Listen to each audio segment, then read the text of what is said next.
I can send you the transcription. Awesome. And so this process shouldn't take too long. It should be only like 15 to 20 minutes. I I will say we have a total of 8 questions that I will be asking you today. Is that all right? Yeah, that's fine. Did you have anything to say before we get started?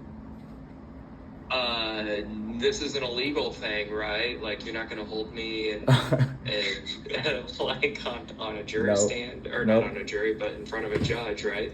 No, sir. Okay. Nice, easy things. No, I don't have any questions. Awesome. So first things first, our first section is entailing about the IS to support marketing, management, finance, accounting, and supply chain functions. So my first question would be, in what ways can MIS enhance customer service and personalization for equitrust? Oh boy. I mean, you hit a lot of broad topics there, Yeah. frankly. Yeah. From effectively, information systems affect every aspect of a business. For sure.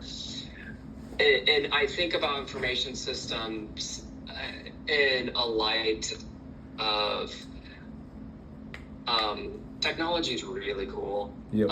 And you can do a lot of things with technology, but at the end of the day, one of technology's key role in business is really the enablement of business. And we could build a lot of neat technology, but if the technology isn't serving some sort of customer, then it doesn't make sense to either build it or use it. I see.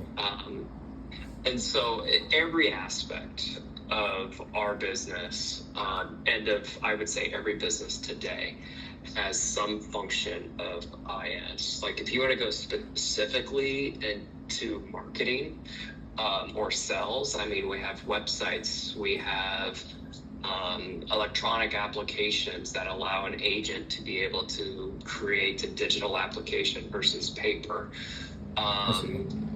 You know, and I think that there's a lot of interesting things happening in the future of technology, specifically around marketing. I think of AI and the enablement of being able to create personalized ads to agents or customers. So equitrust, you guys sell life insurance and annuities, correct? Correct. So mainly annuities. Annuities. Okay. So yeah. What kind of programmable database would you use to store customer data, certain how do I say, a transaction processing system, where would you keep that data stored? So a lot of our data, all of our data, is really stored in relational databases. We do store unstructured data, and those think of paper. Yeah. Typically is probably the easiest thing. PDFs. Those also have their own systems that are stored in and easily filed and accessed for business users to get to. Awesome. So, but just about, I can't think of anything off the top of my head that's not stored in some sort of relational database. Awesome. Yep, no worries. And diving deeper into, I guess, the financial sector of things, how does equitrust use IS to support risk assessment? Oh, great question. Great question, because I just sat through a risk conversation today. How does equitrust use information systems to assess risk? Well, we have a variety of risk systems that store basically our internal policies. We have risk systems for governance. We have risk systems that assess just a number of different things. Sorry about that. I'm trying not to get specific into the systems that we use. That's all right. But yeah, nothing these days is really stored let me think of how to say this. We still use Word. We still use, regular word processing, but all of that information is stored inside other systems.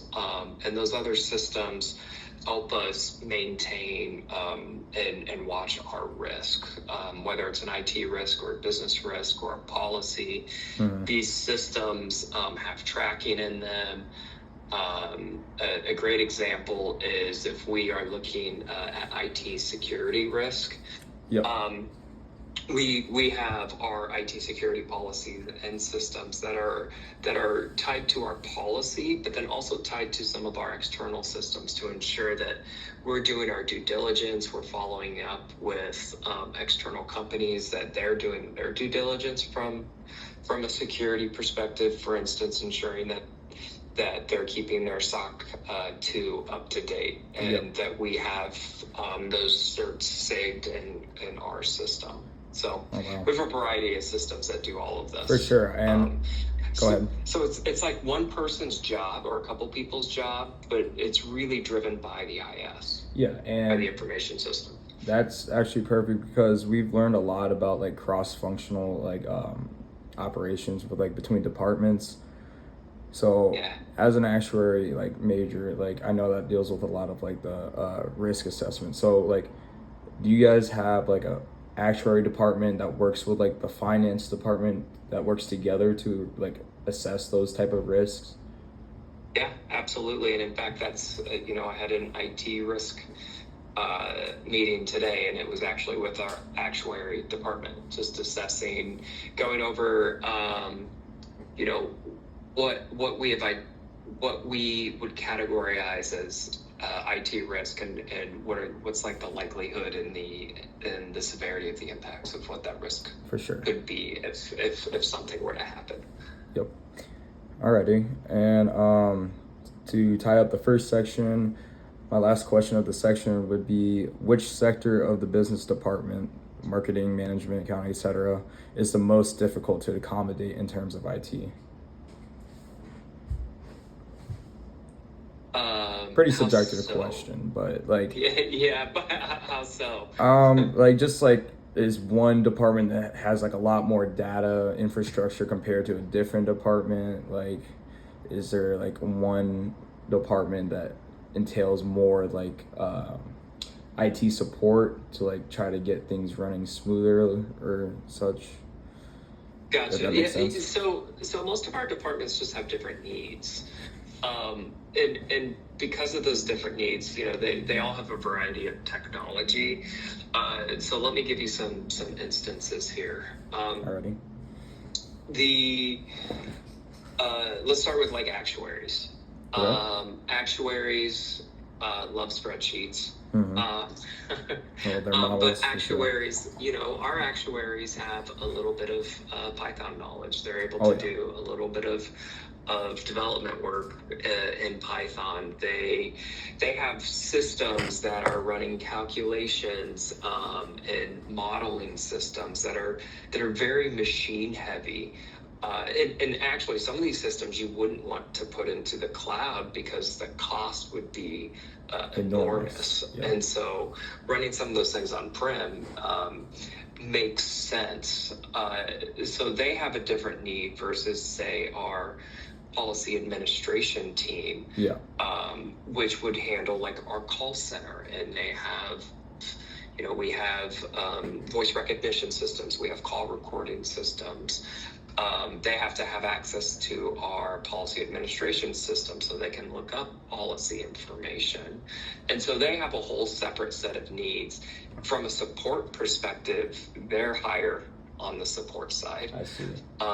You take a look at sales and marketing. I mentioned websites earlier, but then they also have other needs, as in client relationship management. So using systems like Salesforce or HubSpot, emailing campaign that are really outside of what you might think of when you think of a base insurance company. But these are all things that keep the business moving. I see. Awesome.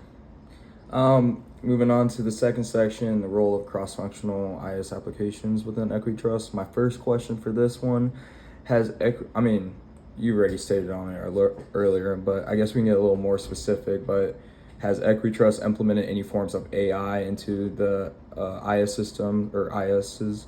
And if so, how is it being used? If not, has equitrust considered like additional AI support and so on?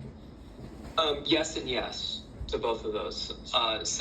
We have piloted some AI. I mean, I'm using Copilot here to transcript our call Yeah. for us. And so yes, but we're very cautious. There's no regulations yet from our industry, and so we don't really have anything that's externally facing from an AI perspective. I think that's going to take some time before you see that in the life and annuity market. You're going to see it first in PNC, financial institutions, so banks, definitely retail. It's already in retail.